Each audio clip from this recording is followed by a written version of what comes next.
सर्वेभ्यो नमो नमः। योग का सामान्य परिचय भाग 23, जिसका मुख्य विषय आज का छांदोग्य उपनिषद में महावाक्य क्या हैं, श्वेताश्वतर उपनिषद में वर्णित जो प्रकृति के 3 गुणों के स्वरूप के बारे में हम जानेंगे। और यही छोटा जो विषय है इनको आप देखना है इसी वीडियो में माध्यम से।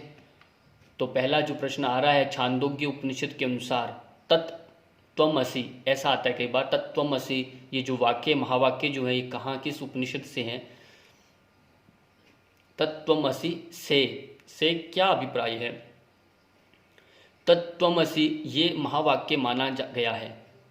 तत् व परमात्मा, तत् यानी वह परमात्मा, त्वम असि तू जीव है, त्वम यानी तू असि है तू जीव है, अर्थात जीव परमात्मा का ही अंश है। सारे संसार में परमात्मा का सूक्ष्म रूप व्याप्त है, पूरे संसार में परमात्मा का ही सूक्ष्म रूप व्याप्त है। वह परमात्मा की शक्ति जीव में भी है। जो परमात्मा की जो शक्ति है वो जीव में, प्रत्येक में उसके अंश छोटे छोटे छुपे हुए हैं। इसलिए बोला गया तत्त्वमसि। जो भक्त या जो तत्वज्ञानी जो पुरुष होते हैं, सत्य वास्तविकता को जान लेते हैं, तब वो अगले को देख करके उसमें देवता का वास मानते हुए, उसी को अंश का अवतार मानते हुए, तो उसको बोलते हैं तत्त्वमसि। अगला ही प्रश्न इसमें आ रहा है, एतद् आत्मेदं सर्वं स आत्मा तत्त्वमसि श्वेतकेतुः। यानी ये छठा जो इसमें अध्याय का 8वें प्रकरण का जो 7वां मंत्र है, श्लोक में जो आप पढ़ रहे हैं, छांदोग्य उपनिषद में उद्दालक एक ऋषि हैं, मुनि ने अपने पुत्र श्वेतकेतु को तत्त्वमसि का विस्तृत उपदेश दिया है। ये इसका विस्तृत उपदेश दिया है, इसका आपको ध्यान रखना है। अगला इसमें प्रश्न आ रहा है, ये जो असतो माँ सद्गमय तमसो माँ ज्योतिर्गमय मृत्युर्मामृतम गमय, ये उपदेश किस उपनिषद का है तथा अर्थ को स्पष्ट करें।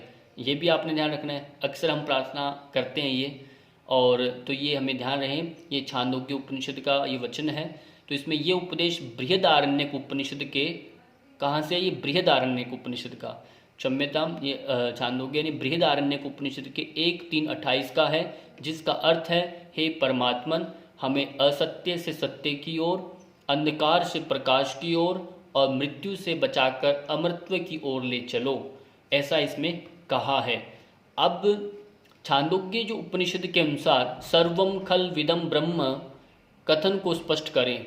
सर्वम खल विदम ब्रह्म अर्थात ये सारा संसार ब्रह्म रूप है। सर्वम यानी सब, समस्त, और समस्त संसार ब्रह्म रूप है। संसार में ब्रह्म की सर्वोत्तम शक्ति है।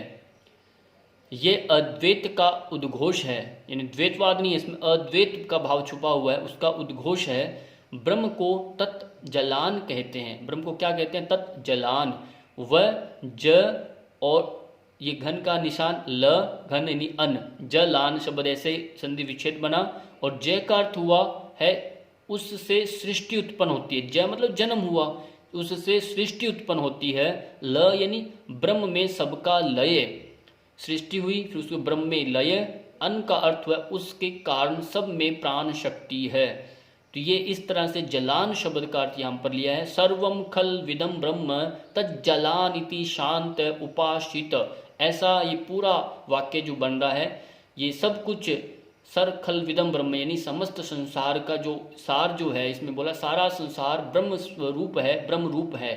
तो ये पूरा वाक्य आपने ध्यान रखना है। तज्जलान, जलान को हमने स्पष्ट किया है, और ये सर्व खल विदम ब्रह्म, ये जो महावाक्य प्रसिद्ध है इसका। अगला प्रश्न है, श्वेताश्वतर उपनिषद में वर्णित प्रकृति के 3 गुणों को स्पष्ट करना है। जो प्रकृति के 3 गुण है, तो श्वेताश्वतर उपनिषद में सत्व गुण के लिए शुक्ल वर्ण कहा, यानी वह श्वेत वर्ण का है, सफ़ेद है, और रजस के लिए लोहित यानी लाल वर्ण माना है, और तमस के लिए कृष्ण काला वर्ण माना शब्द का प्रयोग किया गया है। ये पूछा जाता है सत्व कौन से रंग का है, तो यानी सफ़ेद रंग का है, रजस यानी लाल रंग का है, और तमस जो है कृष्ण यानी काला रंग का है। सांख्य और योग दर्शन में इन्हीं 3 गुणों का विवेचन मिलता है। ये इसीलिए बताया जा रहा है क्योंकि आप योग के छात्र हैं। सांख्य और योग दर्शन दोनों में भी इसी श्वेताश्वतर उपनिषद, इसमें भी अष्टांग योग का वर्णन है। ये विशेष उपनिषद है, 11वां उपनिषद इसे माना जाता है। अजामेकाम लोहित शुक्ल कृष्णाम बहवई प्रज्ञा सृज्यमानानाम, ये सृज्यमानाम स्वरूपा, श्वेताश्वतर 4-5 का ये। इसी तरह से आपके दोनों जो महावाक्य के प्रश्न जो थे और ये आपके श्वेताश्वतर वर्णित जो प्रकृति के वर्ण आपको बताए, इसी के साथ आपका ये वीडियो पूर्ण हुआ। बहुत बहुत धन्यवाद।